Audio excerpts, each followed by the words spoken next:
first class. That was Monday criminal investigation. The class was going on and they were throwing questions and you could see people like answering correctly. And I was quite confused, like, are we in the same like lecture hall? How do these people already know these things and are answering accurately? Is Nigerian law school that difficult? I don't think there's any Nigerian law school students you would meet that was never closer. What are the things that contributed to that, that drifting? There was a time somebody came and said, oh, for the MCQ, I heard we're going to shading with biros. Like, how can you do an OBJ exam and you're shading with biros? Like, and everybody was like panicking. Oh my God, what if we make mistakes? So that's going to be your final answer. Like, welcome to Mastering Law School Episode 2, brought to you by the Nigerian Students Podcast. In today's episode, we are honored to host a prestigious law student who was called to the Nigerian bar, graduating with a first class honors. And not just that, she was among the top 5 of a class of 5,300 students from the Nigerian law school. So today we want to hear from the horse's mouth and discuss about her experiences in the Nigerian law school. Because we have been hearing about how difficult and challenging this Nigerian law school is. We've been hearing online that this school is hell, this school is hell on earth, it's this, that, this, that, this. We want to hear from someone that passed through this school and learn from her. So the major point of discussion for this episode is that she will be sharing with us 5 major key insights that will transform your law school experience. If you're about to enter law school or you are just still studying law in your university, pay attention to this particular episode because it's going to change your life and bless you in a way that you never thought of. So just get your pen and paper and let's get started. So now, if you are a lover of excellence and integrity, join me as I welcome the one and only Adesubomi Adebite. well, I think I wouldn't call it particularly describe it as difficult, but it's just that we have limited time for the duration of the program, and it's a highly intensive curriculum.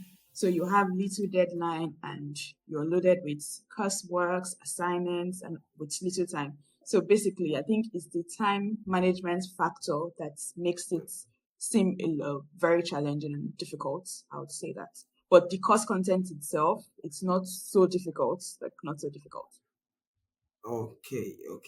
I asked this question so that it will, mitigate this effect that we've been hearing and this hype that we've been hearing online. It's hell, it's this, Yes, it's to that, it's disabuse that. people's minds and not like create Yes. fear in Yeah. upcoming students. Like, oh, it's not difficult. Sincerely, it's not. Okay. I believe the better word to use here is challenging. Absolutely. It's a great challenge. Yeah. Because for you to, step out and, get to the bar, you need to pass a few challenges. So I believe this school is actually a platform that will put you through this rigorous process of actually grinding you and bringing the best out of you. Because everything good goes through fire. Everything worthwhile goes through fire. So I believe this is the fire of law students. Thank you so much for that. Must you pass through a Nigerian law school? Yeah, to be a qualified lawyer in Nigeria, you have to pass through the Nigerian law school, because what you do at the university level, where you earn the LLB certificate, that's the first aspect. But in the law school, it's a 1-year program. It's a vocational institution where you get to learn the procedural aspects of the substantive law that you've learned in the university, after which you will then be called to the bar by the body of benchers. So yes, it's compulsory if you want to practice law in Nigeria as a lawyer, that you go to the Nigerian law school and you're called to the bar. Wow, this is quite interesting. Thank God I never signed up for this. All right, so now let's get into the content of the day. Thank you so much for the pre-information. All right, let's discuss about your experience in the Nigerian law school. We all know that the Nigerian law school is very, very challenging. At least that's what people say online. And thank God you've confirmed that. So now, could you please share 5 insights or pieces of advice you wish you had known before starting your academic journey at the Nigerian law school? I believe there are students out there that these insights will help. Okay, frankly, I wouldn't say there was anything about the Nigerian law school that I did not know about before going into the school. And that's because there are lots of resources available online. There are students from your Okay. universities, friends who have passed through the school that you're in touch with and you get to know. And there's one thing like I would say from my own experience, like it's better. I don't know.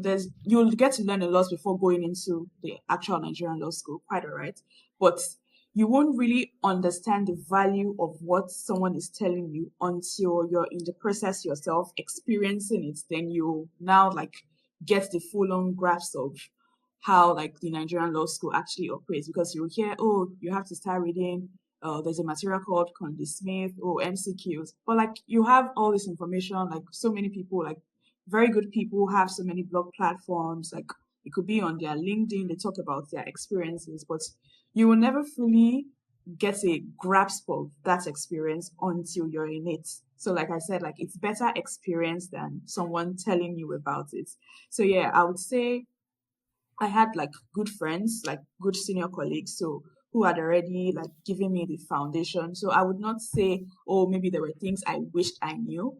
But what I would just advise people like going into the law school, there's a lot of information out there. Know how Okay. to sieve your information. And there's a lot of like great anxiety and all of that. Like it's quite challenging. Nobody wants to go through that rigorous process and end up failing.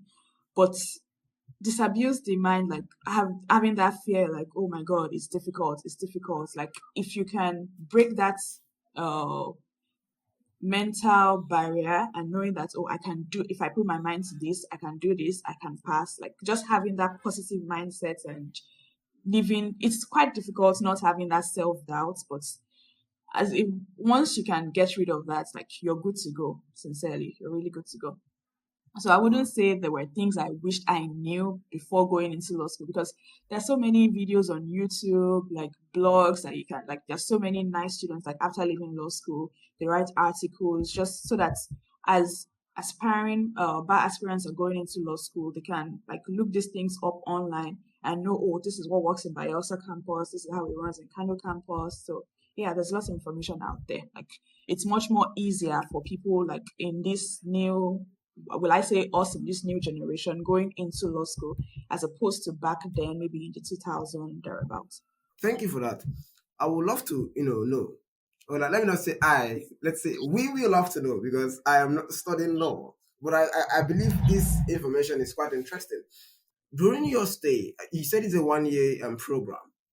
During your stay in the law school, Yeah. what are like? Can we point out 5 things that you learned that really helped you? Because from I was studying a bit of your profile, you were an excellent student in your university. Also, you were what do they say? What they call that? You are the class rep, and you graduated with a wonderful second class upper, and you now moved from that second class upper to the higher echelon of first class in the Nigerian law school. So, what are the things that contributed to that? That drifting. Okay. I would say knowing how like challenging the law school is and how important excellence, the value like of excellence is, I feel like I had a very good community of friends around me. That's one thing that's very important. Having good friends and you have similar goals like, oh, we're going into law school, we want to pass, we're going to keep checking up on each other, like just be accountable to one another. If you're having problems, you could share what your problem is, or let's study this together. Like just having good friends, like a community that you can tap into and lean into as well, like help each other like to achieve this big task. Then I don't think there's this thing the next thing I'm about to say can it's overstated. You have to start reading from day one and legit believe me, it might sound like, oh, what am I going to read starting from day one? But I remember my first class, that was Monday criminal litigation. And Mm. the class was going on and they were throwing questions and you could see people like answering correctly. And I was quite confused, like, are we in the same like lecture hall? How do these people already know these things and are answering accurately? So that also challenges you to be like, oh, instead of feeling down and like, oh, you're feeling defeated, there's no need for self defeat at that point. Like, it's just to inspire you to like, oh, okay, come Tuesday, I'm also going to prepare ahead of class and like, oh, do my pre-task assignments. And because there's this thing, we get daily assignments for each of the courses. So you're going to do your Wow. like engage in conversations. It could be your roommates because everybody on the campus has the same goal. Your goal here is to do this the whole law school programs together and sit for the bar exam. So you could have conversations about the coursework with your roommates. It could be someone you're like your fellowship partner, that kind of thing. So it's not Mm. necessarily like even you reaching out of anything. And the good thing again is we're usually divided into groups. So there are groups 1 to 10. Okay. So your group will meet and you would like discuss the task ahead and like just if you have any questions, whatever. And another important thing again, time management. There's usually like Mm. there's no time, like there is no time.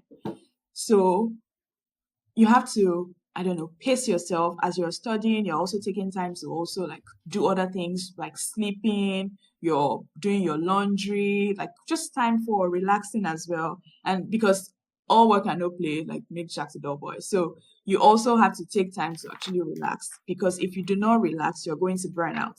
And it's a marathon, not a sprint.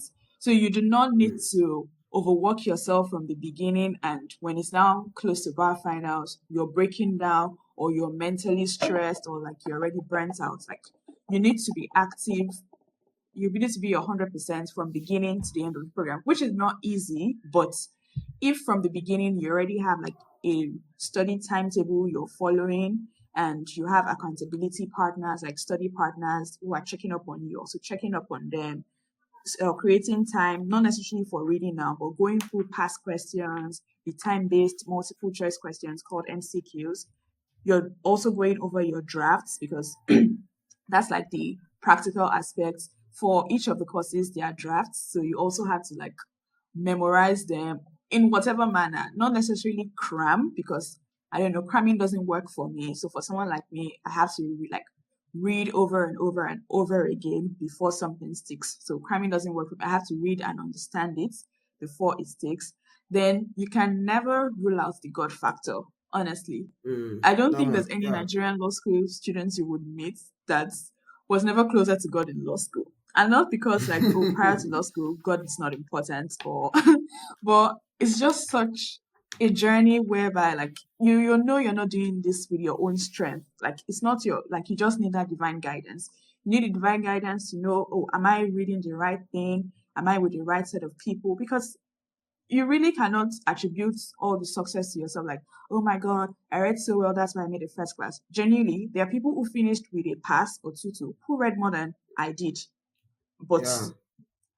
as God will have it, I don't know, the results came out that way. So you really cannot say that, oh my God, like this is all me. It's genuinely not all you. There's also the role God also has to play in that place. So as you're reading, you're praying, like you're not putting God as a back burner.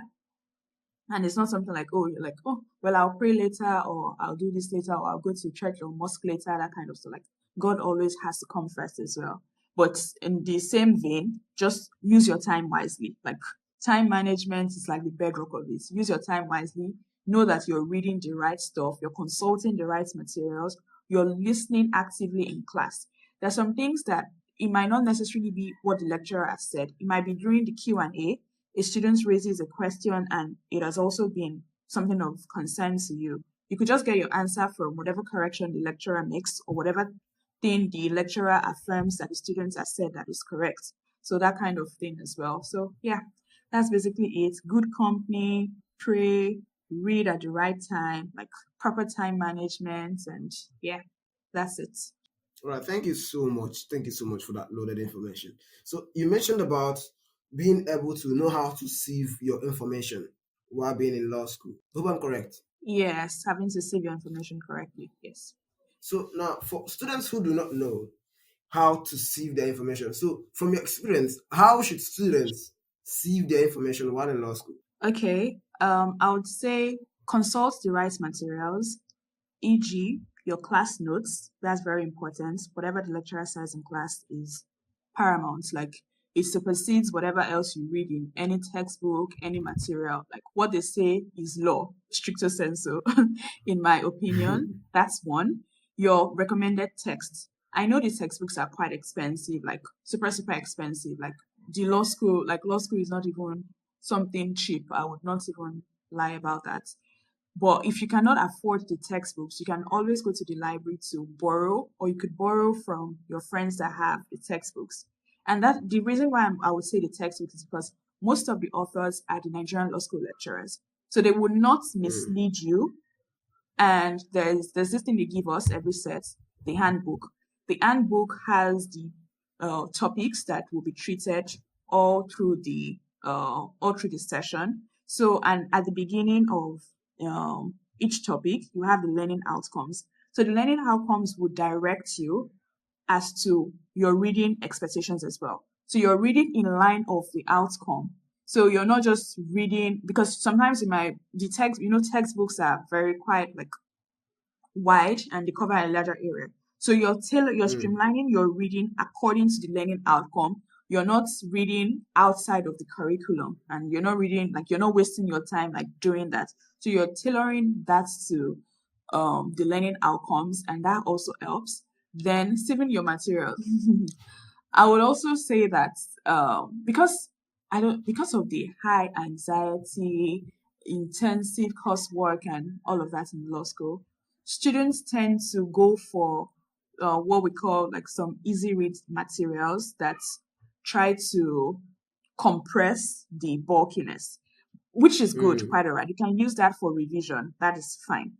But basing everything on that and not like consulting maybe the textbooks or listening actively in class, you're doing yourself a lot of harm. So it would be better if you had like you're using the class slides, you're listening actively in class, making corrections, following the learning outcomes in the student's handbook. And yeah, you're good to go and constantly using the MCQ materials. MCQ is the multiple choice question because for the exam, it's in two parts, the multiple choice question parts and the theory parts. So you also have to like start timing yourself from the beginning because it's for 60 minutes for the five courses and 20 questions each. So that's 100 OBJ questions, 60 minutes, and wow. that's like having 12 minutes to each of the courses. So from the Mm, onset, you have to start timing yourself so that when you get um, into the exam hall, you're able to finish on time and you're not like, oh my God, I was not able to get to a particular course or like that kind of situation where you're rushing and that's not a proper like it's not put you in a proper mindset for exam, that kind of thing. hmm. Now I see why people say it's quite challenging. It's not been. Thank you so At much all, for not that. at all. Thank you so much for that. Now you mentioned something about having study partners. I have been studying about how to build a study partner, and I've not quite figured it out or yet. But I have been thinking, and I would love to know your thoughts on this. How do you maintain a healthy study partner? I know why I choose the word healthy study partner. Okay. Okay, well, for me, while I was in uni, I never had a study partner. I did my studying by myself, and if I had problems, because my roommate was a year above me in the same faculty law, I would usually ask her questions. I had friends I was also like I could reach out to, but there were not many. Because another Okay. thing again is you also have to limit the information you're getting and also know the source you're getting your information from, just so you're Mm, not confused. Like, you might go and ask somebody a certain question, and it turns out like they probably also do not have a full grasp of it, and like everything is just more confusing. Like, you go there for your problems to be solved, but they've now compounded that problem. So know who you're yeah. going to meet and like know that you're not going to meet so many people. But going into law school for the first half, like, because the first half is pre-externship, I did not also have a Mm, study partner, but post externship, I did have a friend that I was studying with, and we had a timetable. We drafted a timetable together, like and we told each other, oh, this is okay, we're going to study XYZ minutes before class, we're going to revise and also treat MCQs and discuss the corrections together. And I think because like we knew our end goal. We wanted to pass the bar exams like at once. So if your goal is cut out clearly and there's the alignment of interests, I don't think there's any much problem with following up Mm. with that kind of partner. And yeah, and you're accountable to one another. If you feel like, oh, you're not going to be able to make a certain appointment, like you've already communicated that ahead of time to each other, and there's no problem, like so that you just avoid like wasting each other's time and that kind of situation. So yeah, we had our goal, we had a timetable, we were always following that. And yeah, apart from that person on my campus, I also had a friend in Abuja campus. Like if we're going into class, if we're doing mortgages today, I would have texted him ahead of time, like, oh, guy, make sure you listen very well. When I was reading, like, I didn't quite understand. So you explain to me after class. Or if my mind drifted away during class, I'll just tell him and be like, oh, I didn't understand the explanation of legal mortgages. You're going to explain to me. He would also come to me, oh, what was said in your campus about this? You know, that kind of. So we were sharing Yeah. ideas and like, I treated this past question. I did not understand this thing. Do you have the sample draft for this particular topic or something? So yeah, I didn't have a lot. It was basically just two people I knew, like, oh, I could call on at any time and they'll come through for me. They could also reach out to me and I'll come through for them, that kind of situation.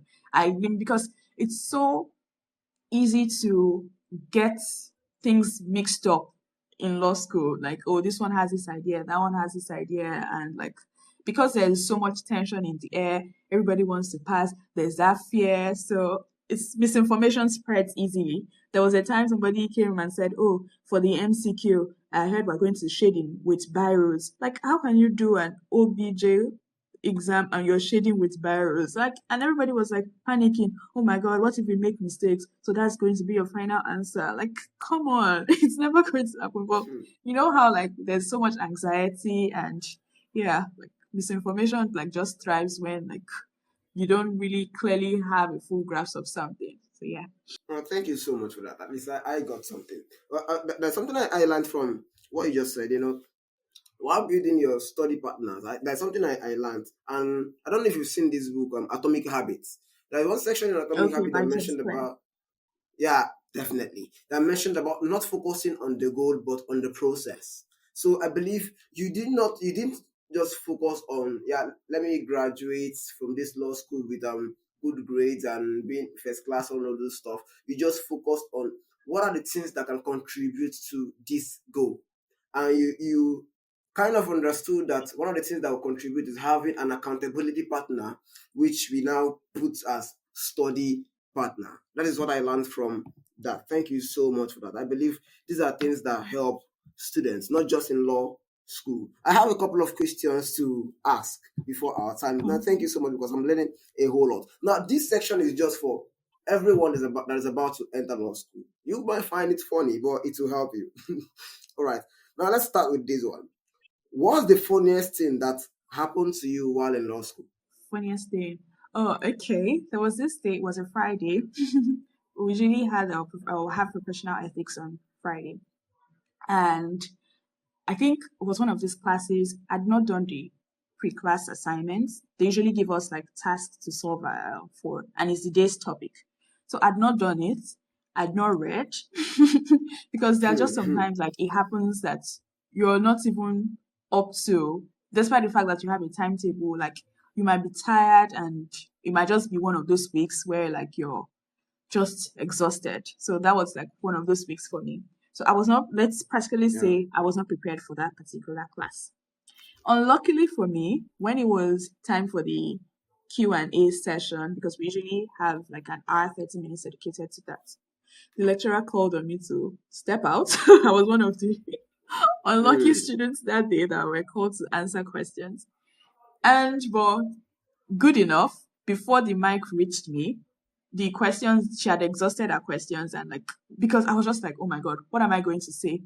I don't know anything about this topic. Like it will just be super embarrassing if I just go up there and like I say rubbish. Like, so I think Hmm. that would be like embarrassing. Like, but it wasn't so embarrassing in the sense because it wasn't as if the mic got to me and I said rubbish, but it was just somehow like going out there in front of a class of about 900 students and not knowing anything, Hmm. that kind of stuff. Hmm. So yeah, that was like a Wow. near, but I don't think I had any other, not at all. I was just imagining how you are going to feel, but because me, I'm an introvert, if I have that experience, oh, I know. in my mind, I would just be like, wahala, wahala. But it's fine. Thank you so much for that. Now, what what is that one thing that, okay, let me put it this way. What do you miss about Nigerian law school? For my campus, Kano campus, it has a very serene environment. So I miss taking the long walks because there are just times like, and there's so many trees and like, yeah, it had very good weather. But although when it's hot, it's extremely hot in Kano, and when it's cold, it's extremely cold.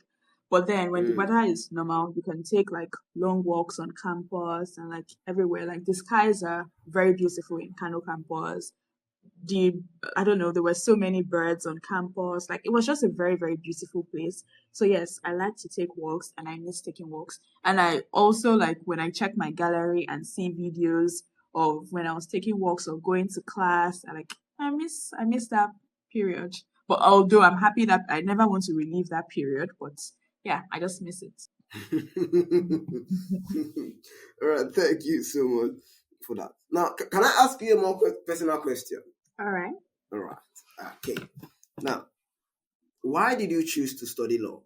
Oh, I didn't get that. Why did I choose what? All right, out of all the courses that you have studied, why did you choose law? Why did I choose law?